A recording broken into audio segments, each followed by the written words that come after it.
Bangladesh is on edge after former Prime Minister Sheikh Hasina's address from New Delhi, where she indicated that she would return to Bangladesh in December.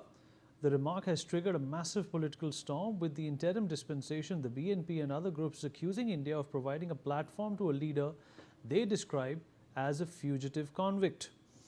The fallout has already spilled onto the streets. A petrol bomb was thrown at the Dhaka residence of former Bangladesh cricketer Sheikh Hasina, while the BNP has challenged Sheikh Hasina to return immediately if she believes she still enjoys public support.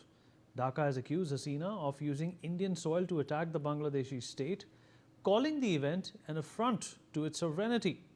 Bangladesh has also reiterated its demand that India hand over the former Prime Minister to face convictions and legal proceedings. Meanwhile, Hasina's son, Sajib Wajid Joy, is expected to outline the family's next political strategy, as speculation grows over whether December could mark Sheikh Hasina's attempted political comeback or trigger a fresh phase of confrontation in Bangladesh. We'll discuss this with our guest. Joining us on the platform is Ambassador Bhaswati Mukherjee, former diplomat. Major General Sudhakar Ji, defense and geopolitical expert, is also with us on the show. Wing Commander Bharat Bhushan Soni, former Indian Air Force. He's a 1971 Indo-Pak War veteran. Last but by no means the least, Shruti Das Gupta, foreign affairs expert, with us on the program as well. Ambassador Mukherjee, I'll begin with you. Well, what's at stake here for Sheikh Hasina? Is it safe for her to return to Bangladesh knowing that there are people out there for her blood? Well, Vineet, she comes from a family with a very tragic history. Half her family, as she heard, as I was there in the NewsX program yesterday, the way she described how her family was wiped out, how her younger brother was wiped out, how her son Joy was born when she was in detention. Really, it's a heart-rending account of sacrifice for the country. And then let's not forget one more important thing, Vineet, which is that actually she never got time to formally resign as Prime Minister. There was no time, and therefore she was hustled into the aircraft which brought her to India. And at that time, her intention was to stay for a short time here and then move to where her relatives are, her son, her sister, etc., London, United States, etc. India was never supposed to be a place of exile for her, which a lot of people in the BNP and the Jamaat conveniently forget. Secondly, the entire allegation that we provided the platform is completely false, because she is at liberty if the Foreign Correspondents Club invite her to give her views, and her video was not visible when she spoke. What she spoke was very measured, it was very emotional, and she said that she wants to go back because she feels that her people are dying because of her or without her, etc. I honestly do believe that it is completely unsafe for her to go back, particularly because the Bangladesh president has stepped down and Muhammad Yunus wants that post. But whoever is there are people who want to kill her when she reaches the airport itself. So, unless she wants to commit suicide, I would say the moment is most is not a good moment for her to return to Bangladesh. There are many ways in which she can support her people, and moreover, as she was very careful, she never said that she has been encouraged by the Indian government to have this press conference, etc. It was very clear that Mr. Awad, who is frequently on NewsX also, had invited her as the president of the Foreign Correspondents Association, and she gave a measured speech. I did not find it vitriolic at all.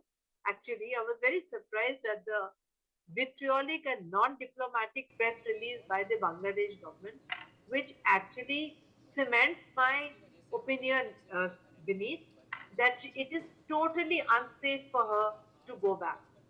When if she wants to move to a third country, which I believe she has tried, unfortunately, at present, no third country wants her, which reminds me of the kind of problem that the Shah of Iran had when he was deposed, that the United States refused to have him, and ultimately it was Egypt who gave him exile. So these are sad stories of history which people forget, that it is sad that no third country is willing to have her, and so she is with us. It was not her first choice, and we never asked her to come and stay with us permanently. But she is here, she is safe with us. She should leave whenever she wants to leave. She can stay as long as she wants to stay. That is entirely up to her. But to accuse India of harboring a terrorist is ridiculous. To accuse India of having orchestrated the press conference is even more ridiculous.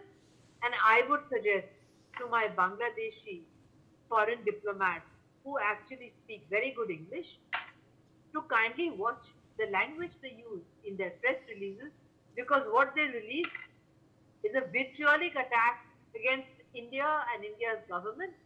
It is not acceptable diplomatic language at all. And I would like to add that Bangladeshi diplomats, like Indian diplomats and Pakistani diplomats, usually have excellent drafting skills. They know when red lines are being crossed. This press note has crossed all diplomatic red lines and has actually damaged, in my perspective, the India Bangladesh relationship by accusing India of having orchestrated this press conference. Bangladesh should remember that it has its longest boundary with India. It should remember that we are a compassionate state, but it should also remember that who liberated Bangladesh, who is there for Bangladesh if they want to play footsie with Pakistan and China. We are not a banana republic. We know also how to protect our core national interests. Vinith. Hmm. John Sudhakarji, where do you stand on this? Oh, the Bangladeshis obviously need to understand that if a leader like Sheikh Hasina is going to be asking for asylum from India for a temporary situation that existed in Bangladesh, India is never going to say no. And what forces do you think are behind this antagonistic disposition that Bangladesh has adopted in the last few years against India? It can't be just, Sheikh Hasina being in India, sir. Good evening, Vinit. Thank you for inviting me for your show. My take is I fully endorse what Ambassador Ma'am has just articulated. It couldn't have been better. And first thing that comes to my mind is that this is a global conspiracy. It's not a regional nor is it a local conspiracy. It's a global conspiracy. You got to join the dots. I'll not take too much back in time. Just join the dots from 5th August 2019, abrogation of Article 370, 35 alpha. And within a couple of days, I think 4 days later, the foreign minister of Pakistan goes flying to China. He interacts, he had very fruitful official meeting. At the end of his meeting, on 11th of August, there comes out unpromulgated kind of a counter strategy to teach India a lesson.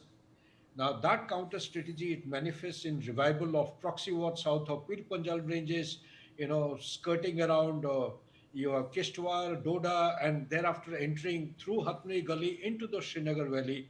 Well, and after that, 15th of June 2020 is the Galwan incident, extended standoff, and the Manipur incident taking place thereafter, and host of other things. Importantly, I wish to highlight is 19th of June 2025, where in Kunming, on the sideline of a mega event, the Foreign Office senior officials of Bangladesh, Pakistan, and China, under the leadership of China, they conduct a kind of a very extended meeting.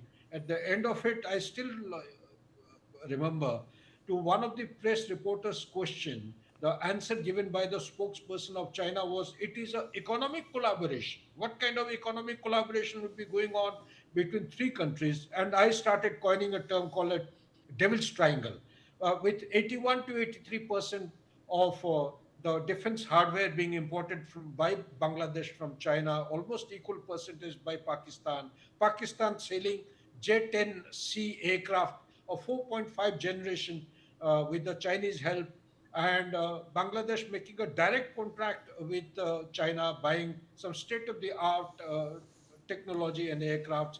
All these kinds of activities. China having invested $38 billion in past 10, 11 years, out of which almost 20 billion has been committed on the ground. Talk about Padma Bridge or the railway line or the pipeline, or the dockyards for the submarines. As we are talking through on your channel now, there are three submarines of China in Qutub Dia submarine dockyard, positioned for past 3 months.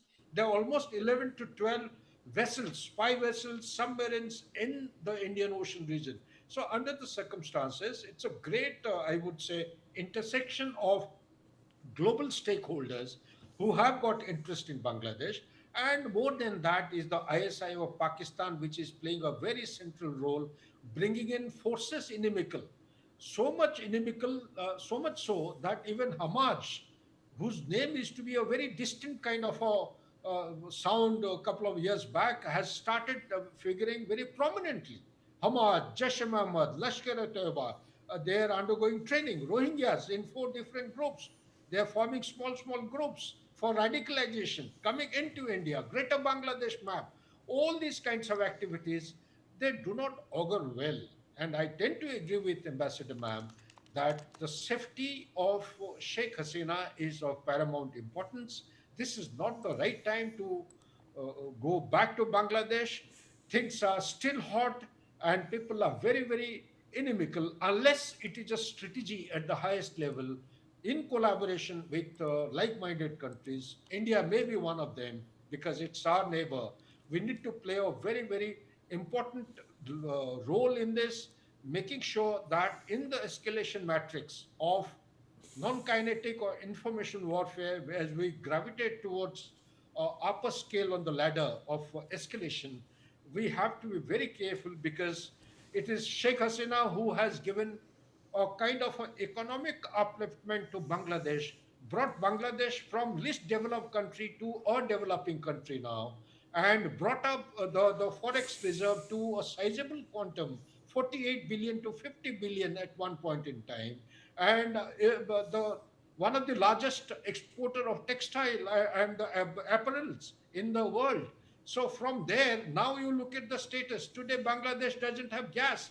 They don't even have 1 meal in a day. They don't. The price of gas has actually jumped by triple, by 3 times. They're You're quite buying right, sir. You're quite LNG right, sir. from. You're quite right, sir.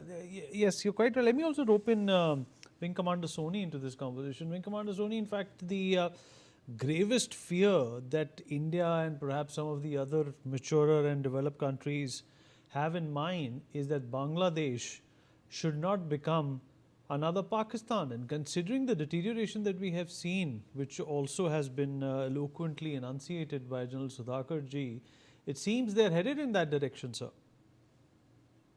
Yeah, I think some of the Islamist organizations that have got power, particularly in the border areas with Bangladesh and in Bengal, are the extremists who have taken power there, got elected.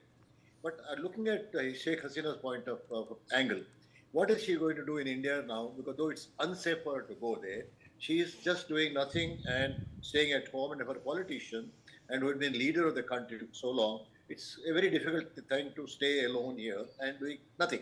And it is probably a strategy that when she goes back, maybe the civilized government or the elected government that is there today will give her enough opportunity for her to be dealt with in an official manner, and maybe whatever dire consequences that we are looking at might not happen. And when the Prime Minister of Bangladesh comes to a BRICS meeting, I'm sure the Prime Minister Modi will probably speak with him and seek some kind of assurance that she is going there.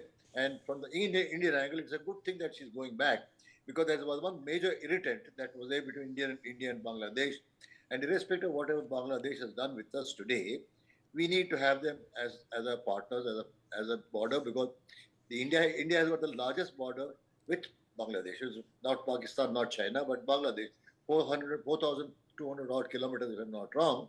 And it makes better sense that we better be, both of them be friendly to each other. So this international game will go on. But I feel that she's made a strategic decision, both in the subcontinent, particularly Bangladesh and Pakistan. There have been prime ministers who have sought asylum outside, come back. Some of them have been murdered, some of them have gone back again, whether it is the Nawaz family or Musharraf. All these have happened there. So also in Pakistan, in Bangladesh. This will be the third return of Sheikh Hasina back to Bangladesh. And apart from her, the present Prime Minister's mother also. So therefore, I think we'll have to see what interesting developments happen. And having been an elected government, unlike the Yunus government, I guess they will probably form certain norms will be followed in handling Sheikh Hasina's visit. And we'll have to be seen whether it does good for both of us. Shruti, how are you looking at this situation? Obviously, nobody wants Bangladesh to go back in terms of Yeah. their economic prowess that they've been able to achieve, but the political situation is still not settled despite new people coming into power. Well, I'm going to have to go with both Sudhakar sir and Ambassador ma'am's point of view on this. You see, the people that have come into power have enabled an infrastructure of terrorism inside. Terrorism does not go hand in hand with progress. They need poverty, they need poor youth, they need people on the edge of, basic human living to be able to accept that ideology and act on it. So the border areas that Bharat sir said has been captured by those hardliners, those are the areas that are suffering from poverty, unemployment, and all the other factors. With the cost of living rising and the unemployment also rising side by side, these people are now going to be utilized as weapons against India.